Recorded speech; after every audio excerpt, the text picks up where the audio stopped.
اور اس کے نکات میں یا اس کے بعد میں ایک یہ ہے کہ this is fundamentally an agreement that allows us to open the Strait of Hormuz immediately. ایک ایسا اگریمنٹ ہے کہ جس کے ذریعے آبنائے ہرمز کو فوری طور پر کھولا جائے گا.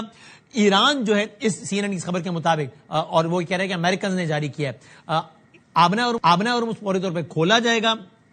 ایران اپنے نیوکلیئر ڈسٹ کو فوری طور پر ڈسٹروائے کرے گا اور and then gives us a dial where if the Iranians dial up their good behavior, we respond by dialing up the kind of economic and sanctions relief that can make them a prosperous country. کہ ایران اگر ان باتوں پر عمل کرتا ہے جو کہ agreed upon ہے تو ہم اس بات کو یقینی بنائیں گے کہ ایران سے پابندیوں کے خاتمے کی صورت میں ہم اس بات کو یقینی بنائیں گے کہ ایران کو ہم معاشی طور پر ایک پراسپیرس ملک بنائیں.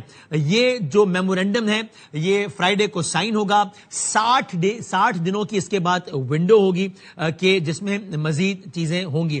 Official text release by the US is similar but with some language differences and it refers to a minimum methodology. اور اب اس کا جو ٹیکسٹ ہے یہ میں آپ کی خدمت میں عرض کر دیتا ہوں. اس کے جو 14 نکات ہیں جس میں سے پہلا نقطہ یہ کہتا ہے CNN کے مطابق کہ United States of America and Iran and their allies in the current war are signing this MOU to declare the immediate and permanent termination of military operations on all fronts, including in Lebanon, and undertake from now on not to initiate any war or any military operation against each other. So this is very interesting and very important کہ اس میں لبنان کا نام ہے کہ تمام تر محاذوں پر شروع ہونے والی تمام تر جنگوں کا خاتمہ بشمول لبنان، نہ صرف یہ کہ خاتمہ بلکہ اس عزم کا اعادہ بھی کہ کسی بھی قسم کی جنگ کو اب انیشیٹ بھی نہیں کیا جائے گا.